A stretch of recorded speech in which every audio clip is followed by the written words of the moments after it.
Thank you, President of the Italian Chamber of Deputies, Ms. Laura Boldrini, Deputy Secretary General of the Council of Europe, Gabriele Batan Dragone, Mayor Luigi Brunellaro, President of the Union of Italian Jewish Communities, Mr. Renzo Gattagna, President of the Jewish Communities of Venice, Mr. Paolo Niate.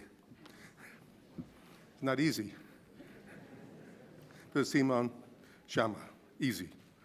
Ladies and gentlemen, it's a great honor for me to be here in Venice today as a representative of Jewish communities around the world.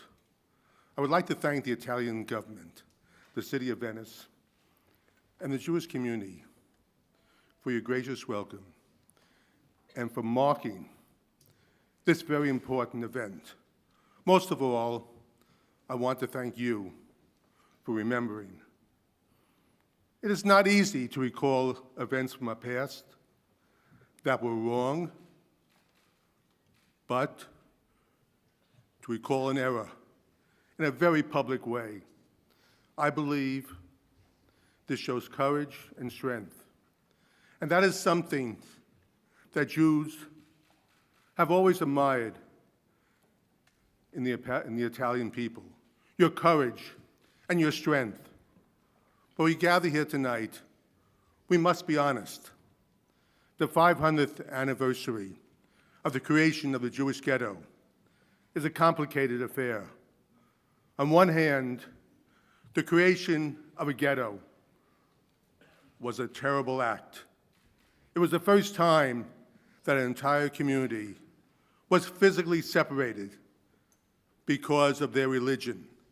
The entire concept of the ghetto began here in Venice, but it spread across Europe, and the ghettos became even worse.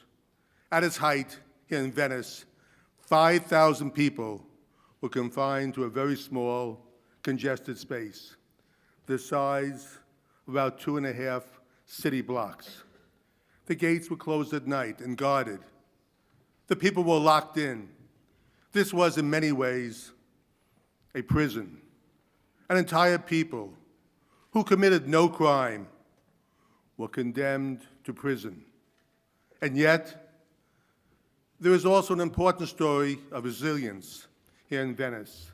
In spite of this decree, the Jewish community still flourished inside the walls and the locked gates of the ghetto. 5 of the most beautiful synagogues in all of Europe were built here almost immediately. Many of Europe's most important books were published in this ghetto, and commerce flourished.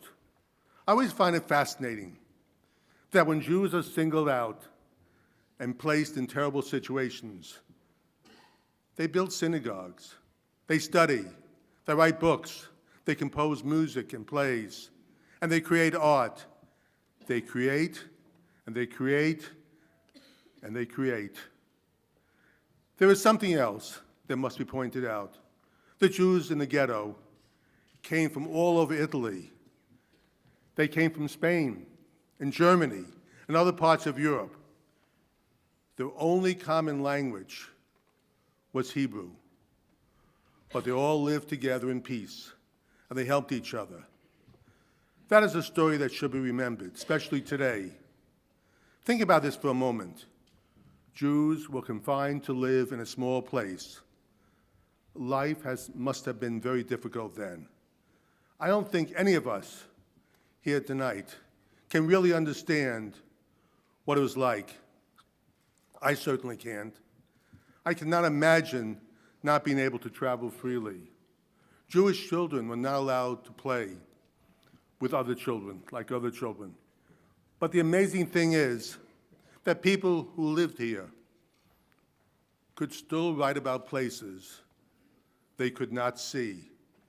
They used their imaginations. Artists and musicians created great works from inside their heads. I find this astounding. In spite of the hardships, by the time a Jewish boy was 13, he knew the Torah and the Talmud.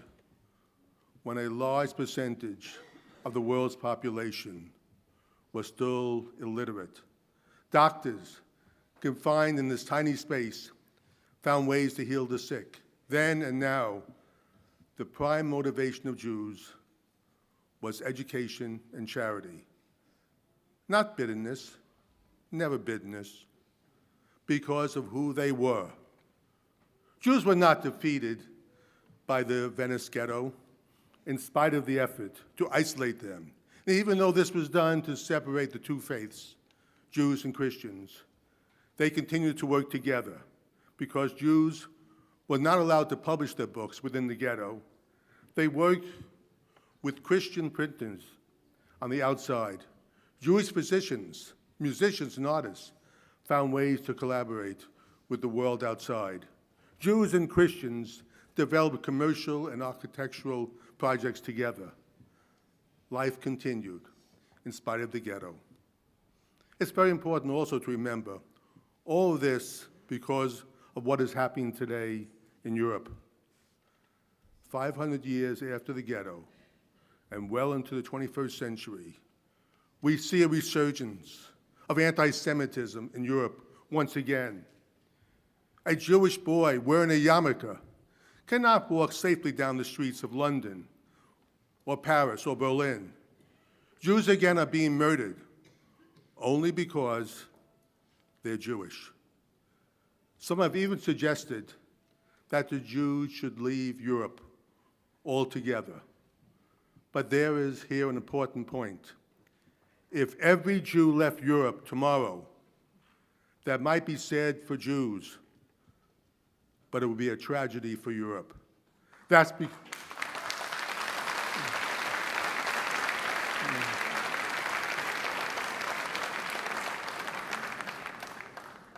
because for over 1,000 years, Jews have added to every positive aspect of European culture. Jews were a vital part of Europe's art and literature. Jews created commerce and jobs. Jews cured diseases and made life better for all people, Jews, Christians, Muslims, everyone. And for all of this, Jews were often rewarded with prejudice and exclusion.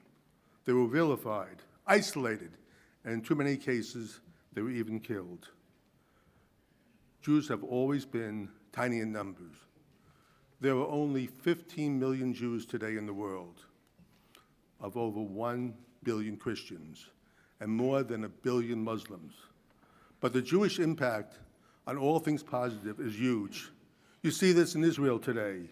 Israel is a tiny country of just 6 million Jews with no great natural resources. And yet, in spite of all these challenges, Israel today produces almost as much technology as the United States or China. Think about that for a minute. 6 million Jews producing nearly as much cutting-edge technology as the United States with 300 million people, or with China with over 1 billion. The entire world benefits from Israel's advances in water use, agriculture, science, and medicine. Yet Israel is the only democracy in the Middle East, the only country where women, gay people, and all religions live together. Israel is perhaps the most vilified country on earth, at the UN, in the media, and in universities. This is not just illogical. It is insane, and it's hypocritical, especially in universities.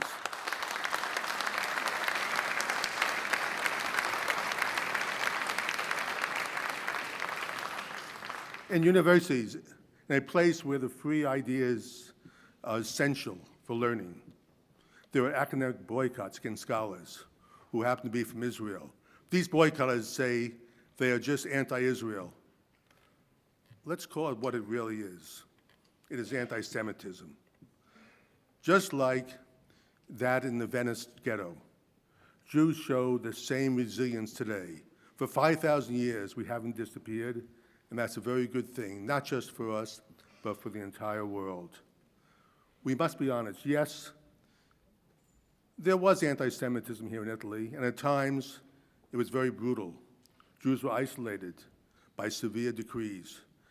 The darkest hour occurred within my own lifetime, when Italy was allied with Nazi Germany. But today in Italy, where there once was anti-Semitism, the Italian government, the heads of parties, and the institutions are actively fighting anti-Semitism. And we, on behalf of the Jewish people, appreciate this very much. Italy has been very helpful to the World Jewish Congress and with the State of Israel. Since I assumed the presidency of the World Jewish Congress in 2007, our relationship with the Italian government and the Vatican has grown stronger and more positive. The ministers and political leaders here today prove that, and I thank you for your presence tonight. I have been very encouraged in every meeting I've had with Pope Francis. Just last year, Pope Francis told us in a private meeting, and I'm quoting him, "To attack Jews is anti-Semitism, but an outright attack on the State of Israel is also anti-Semitism."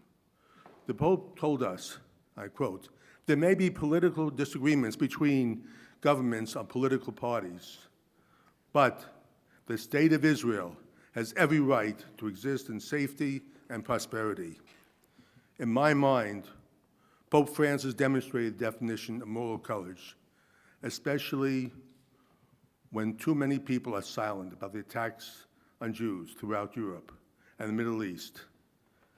It concerns me greatly that the world is also silent about the slaughter of Christians throughout the Middle East and Africa. Jews learn what happens when the world is silent, and we learn that lesson the hard way. Standing here, we feel the echoes of the past. There were once 5,000 Jews who lived in the ghetto. Today, there are only 500 in all of Venice. But you can still feel the presence of the past when you stand in the ghetto. You feel all the souls that came through that terrible place. You appreciate the difficulties of their lives, and you admire their courage and their contributions. That hasn't changed today. Today, there are only 28,000 Jews in all of Italy, but their contribution is enormous.